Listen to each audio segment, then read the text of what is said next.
Coming to you from the Center for Social Confidence in Portland, Oregon.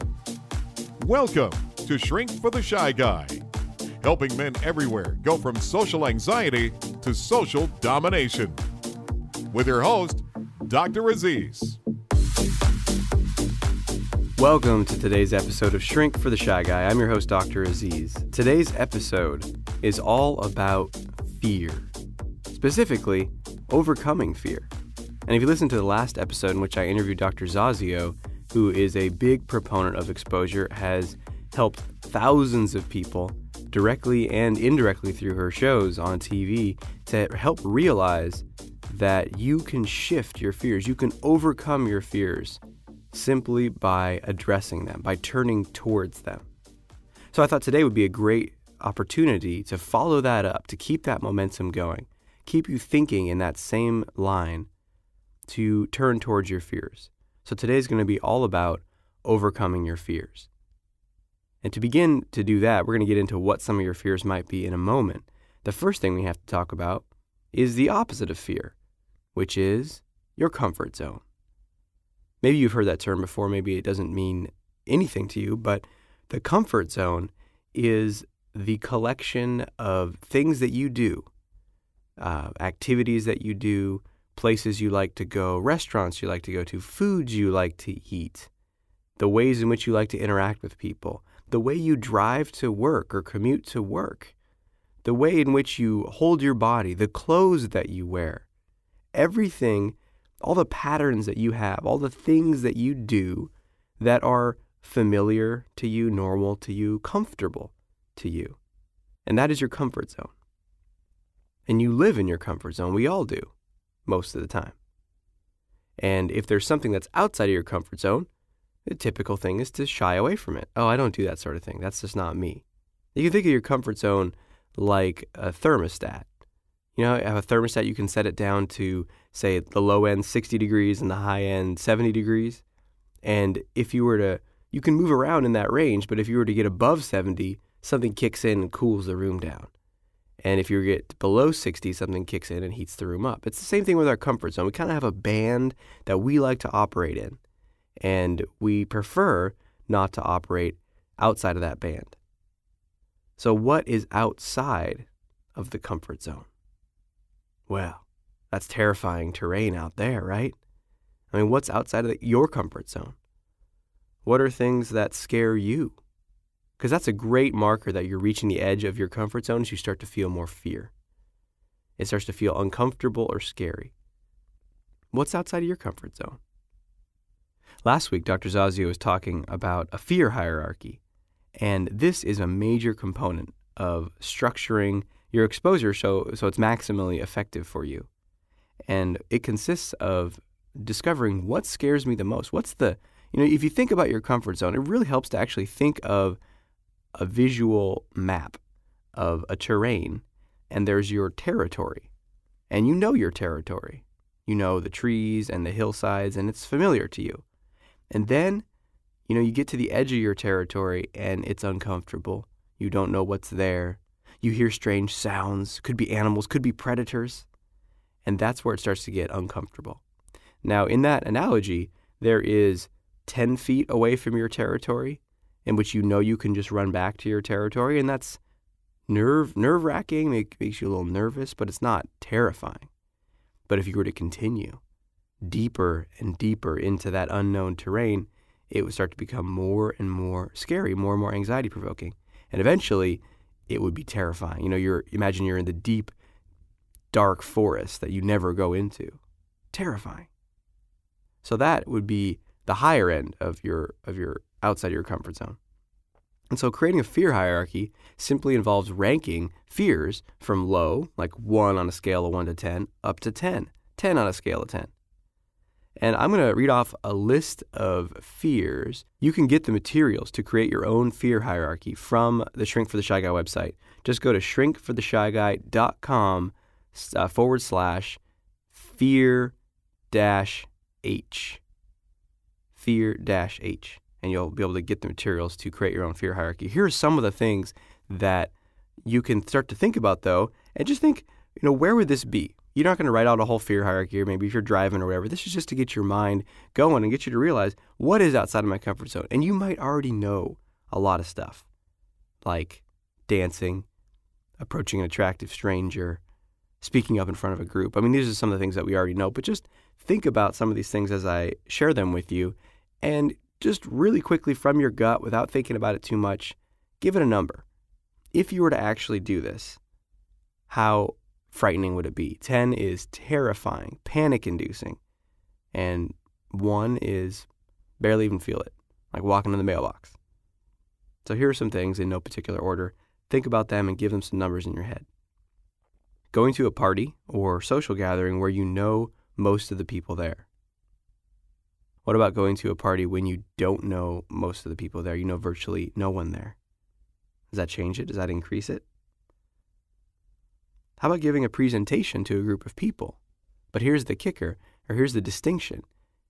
Giving a prepared presentation to a group of people. How about giving a spontaneous, off-the-cuff presentation to a group of people? What about if a superior is in the room, a boss, a management person? Isn't it interesting how these change, right? Our fear can go up. So the map of what's outside of your comfort zone, you can start to get a much better idea of the terrain. And the better you know the terrain, the more you're going to be able to learn how to navigate it. How about eating alone in public? Lunch or dinner?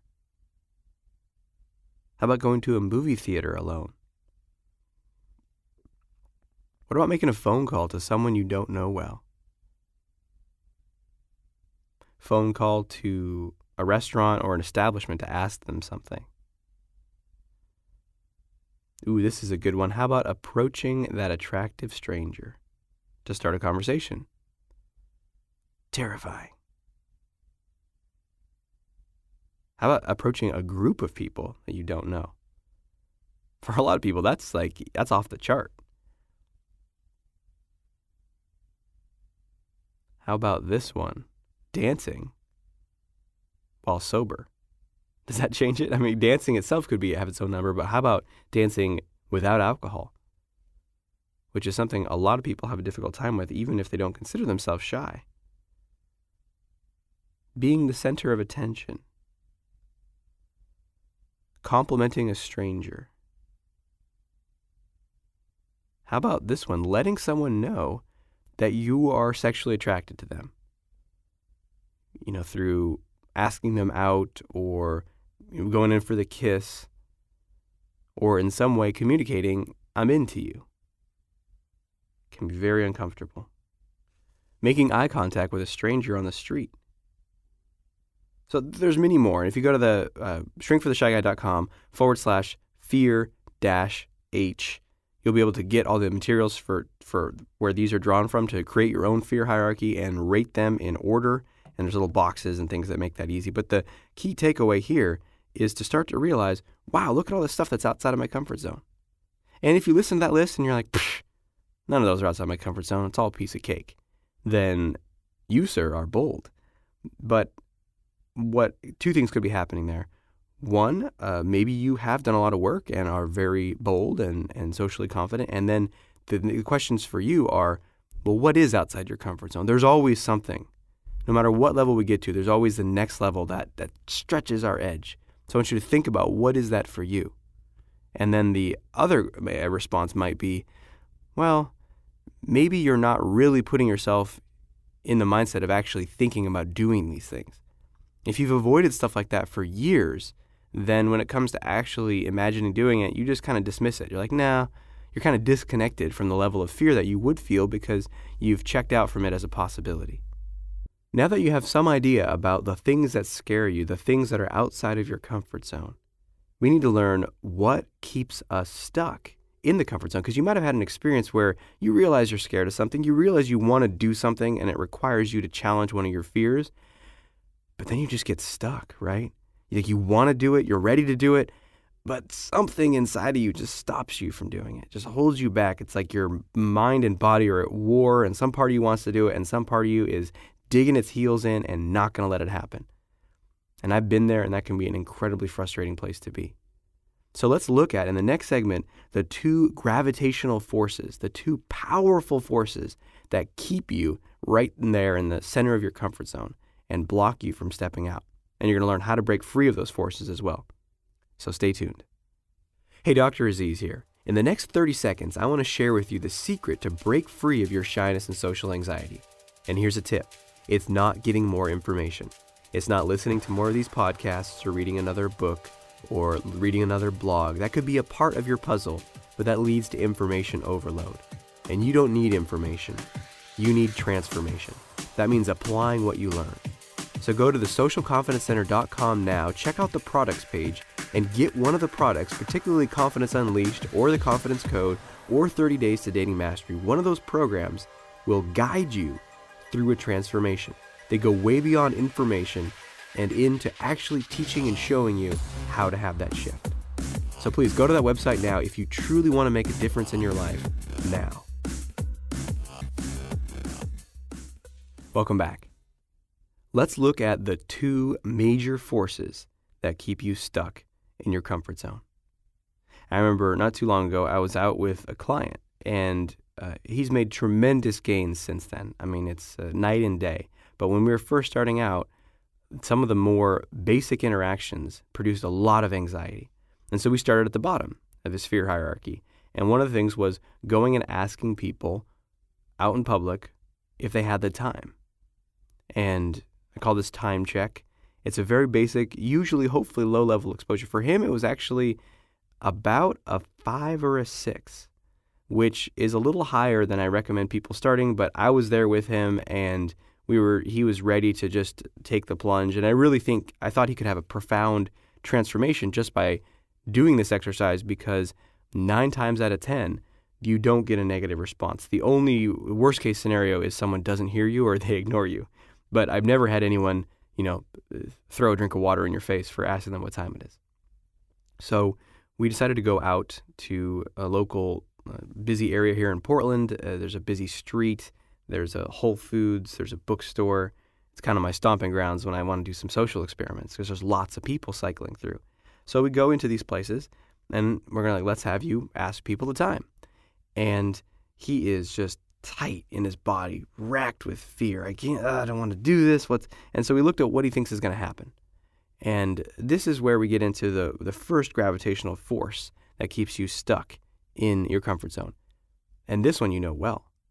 This one is fear, right? If you think about that analogy of walking towards the edge of your territory to go to the other side, there's something that's like pulling you back towards the middle of the territory, and that is a creeping sense of anxiety, apprehension, fear, nervousness, dread about what might happen to you.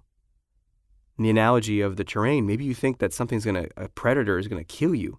You're going to die. And that was dramatic, but if you really look at the feelings that we have before we're going to go outside of our comfort zone, it's akin to death, isn't it? It really feels like we're under major threat. And that's what it feels like. It's like something bad's going to happen. And so we explore that. Well, what's going to happen? They're going to give me a strange look. They're going to think this guy's a weirdo. This guy's a freak. They're going to hear me bumble over my words and have a negative perception of me. And these are all the fears that get in the way. And the biggest challenge is getting swept up by those fears. And I'm sure you've heard this acronym for fear, right? False evidence appearing real. So what's going to happen is your mind is going to come up with a bunch of stories that are going to really try to convince you that it's better to stay on this side of the fence, not go into the other terrain, stay in your territory where it's safe. And sometimes those stories are very compelling, very convincing. And if you get up in there in your stories and really try to challenge them logically or try to come up with new responses, I mean, sometimes that's helpful, like the cognitive side of cognitive behavioral therapy. But oftentimes that is a losing battle, because your mind will it's quicker than you are, and it will just keep coming up with things, keep coming up with reasons why you're still under threat. And so the most important thing to do is just acknowledge this is fear. It is the first gravitational force that is pulling me towards the center of my comfort zone, and the only way out is through. I must walk towards my fears. I must do the thing that scares me. I must do the thing that scares me. That's basically what I repeat when I'm out there with guys in the field, and this is what I did with this client. And it's like, you can do this. You must do this. You can do it. And I just kind of kept on staying with him, and it took him maybe about 5 minutes, literally, of people walking by and him like, I can't. And here's the beauty of actually working with someone is, if you're out by yourself and you try to do this, I know I've had this experience where you're like, I'm going to go do this today. And you go out by yourself, and then you have that exact experience that this client was having, and then you say, nuts to this. And you go back into your car or start to walk home, and you're like, oh, relief. And so it's really hard. And so accountability is huge here. That's why I recommend doing a lot of these experiments with a friend or a buddy. But I was there with him, and so we were walking down an aisle in Whole Foods, and I kind of turned my, indicated with my head and eyes, like, talk to that guy right there. He's a checker. He's a stalker at the store. Like, they're not going to get a negative response from this guy. And so we're walking down the aisle. This stalker guy is like doing whatever he's doing with some items on a shelf. And I am walking such that my client is going to run into this guy unless I move. And I don't move. So at some point he has to stop right in front of the guy. And then the guy looks up, and so I sort of forced his hand in a way, but benevolently. And he asked the guy what time it is. And the guy's like, oh, as you'd expect. He responded normally. And that just really highlights the thing that these fears, this false evidence appearing real, these things don't happen in reality. Most of the time, they don't happen, especially the lesser level fears of people are just going to hate me if I open my mouth to talk to them. And he got a good response. And then we worked a little bit on volume and other things, and he ended up asking like 15 people that day, and was really surprised. I mean, you can have a powerful shift by just having a new experience, and it really scrambled his circuits. So that is the first gravitational force, is fear. That's the first thing that's stopping you from breaking out of the comfort zone. The question is, what is the second gravitational force? Well, I'm going to get into that in just a moment, but first, I want to answer a question that I received that falls into the segment of how do I talk to her? So, how do I talk to her? Talk to her. I was talking to a client the other day, and he's been pushing his edge and wanting to talk to more people and meet women, and he's doing some online dating. But he says, Aziz, when I am walking around in my day-to-day, like I go into the supermarket, I see women that I'm attracted to. Women that, they're shopping in the same kind of place I am. They look like they get the same kind of food I do. They look fun. They have an interesting clothes. Or there's something about them, and I feel like maybe we could connect. They're beautiful. I'm drawn to them. But I don't know what to do. I just feel so strange, so weird to go start a conversation with a woman in the supermarket. And this particular client who's bringing this to me then did what he always did, which he mocks himself or anyone else who might do something like that. And this is very, very important, because if you do this, you're shooting yourself in the foot. What he does is, what am I supposed to just walk up to her and say, hi, how you doing? I'm some guy you don't know. You want to go out with me? And the way he does that is it makes it sound really stupid and creepy and weird and absurd that someone would be so, inappropriate as to do that. And that's just a reflection of his own beliefs, his own ideas, his own values, his own fears. But I stopped them, and I pointed that out. I said, when you do that, you set up a condition where you're mocking yourself. You're mocking anyone who might do something like that. And the first step to breaking free is to change that pattern. And the next step is to really look at how you might actually do it. And so my work with him was a bit more deep, because we had to look at some of the resistance to doing it. But just on a purely logistical level, how might you start a conversation with a woman in the supermarket? Well, this is my expertise. I spent many months, even years, practicing this stuff, because I'm not a bar guy. I don't like to I've done it to go meet women at bars, and I sometimes have a good time, but only if I have like really good friends with me, and then it's mostly about that. But in my younger days of like, we're gonna go out to the bar and hunt, terrible experiences. And And even as I got more proficient and comfortable and authentic in myself, it still just became not my favorite environment. I'd much rather be at a music show or something that was more, there's something beyond just hanging out and drinking. And so supermarkets were a fantastic place for me to practice because there's always attractive women in supermarkets, in my experience, especially if you go to some of the higher-end, nicer supermarkets like Whole Foods. Or here in Portland, in Oregon, there's a place called New Seasons, which is very similar to Whole Foods. And, it tends to draw health-conscious, very fit, healthy, aware women, which is what I'm into. So how do you start a conversation with a woman at a supermarket? I mean, this is a huge topic. And if you really want to learn and master this stuff, I highly recommend checking out 30 Days to Dating Mastery. Go there to 30daystodatingmastery.com or just go to my website, socialconfidencecenter.com, and look under products and you'll see it. But this is, I can go 30 minutes onto this topic alone, but I'm just going to give a 2-minute answer here, which is 2 things. Be bold. Like, don't try to make it look like you're not talking to her. Like, no, I'm walking over to talk to you. So be bold in that way and use the environment. Use the environment. The client was pointing to one thing which is true, which is she doesn't know you. She doesn't know you, and she might not even be there to meet someone. And so if you can use the environment, it's a non-threatening, playful way that you both can bond because the environment is something that you're both sharing in that moment. Now, I don't necessarily mean like, hey, sure been raining a lot, huh? I mean, something a little more in that immediate environment. So, for example, I met a woman who was actually ended up being my girlfriend for 6 months in my 20s, where I was walking in the supermarket and I saw her and I wanted to start a conversation. I noticed her, and then I just did the dart my eyes away and scurry.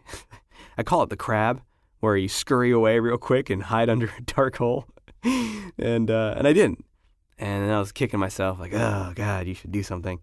And I was walking down another aisle and I saw her again.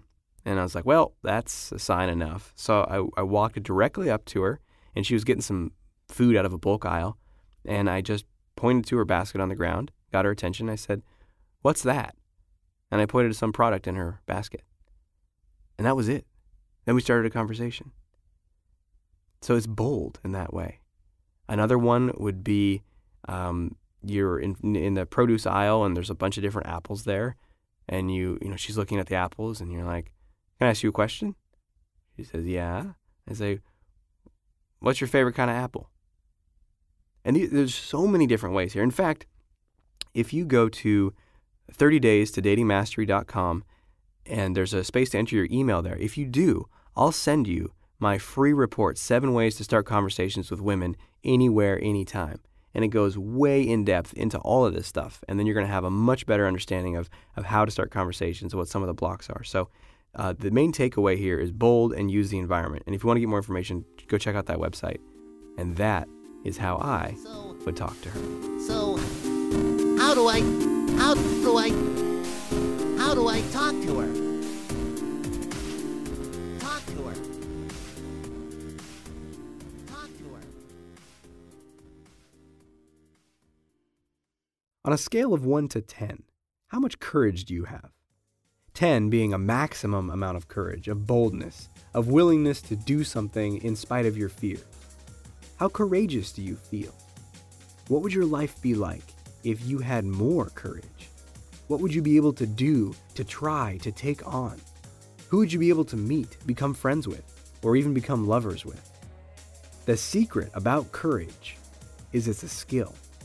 It's something that you can practice and develop over time, and once you understand this and learn the steps to building your courage, your life will transform dramatically. To learn exactly how to generate this courage, check out Confidence Unleashed. It's an 8-week interactive confidence training program that teaches you step by step how to get the courage you need to create the life that you want. Go to confidenceunleashednow.com to find out more. Welcome back. In this final segment, I want to get into the second gravitational force that stops you from breaking out of your comfort zone, and then we're going to look at, of course, an action step. But remember the first one. The first one is fear. As you approach that fence, there's fear, fear, fear. And I used to think when I was first learning this work that, well, once you break through and overcome your fear, amazing things happen, right? You're elated. You realize that it was all beliefs in your head and you can do anything. And sometimes that happens, and that's awesome. Sometimes it doesn't. Sometimes the second gravitational force just grabs onto you and pulls you back in. And guess what that one is? That's guilt. That's a sense of guilt or shame. That feeling that your tightness in your stomach, wanting to hunch your shoulders over, not wanting to make eye contact with people, a sense of feeling like you're bad or wrong, or you did bad or wrong, and you're unlovable. That's shame or guilt. And that contraction can pull you back and hold you more tightly in the comfort zone than even the fear can. And that means usually what happens is you broke some rule, or you feel exposed, you feel vulnerable. So let's say you did dance sober. Let's say you did something where you were the first one to go onto the dance floor and dance, and then other people joined you, and it went well enough, but afterwards you're just like cringy. Oh God, I shouldn't have done that. I call that the backlash. And that, just like the fear, is important to keep reminding yourself, this is a part of the process of expanding my comfort zone. This does not mean that I actually did bad or am bad. This is just a natural part of the growth process. It's like shedding a skin. It's uncomfortable and painful, but not threatening and not bad.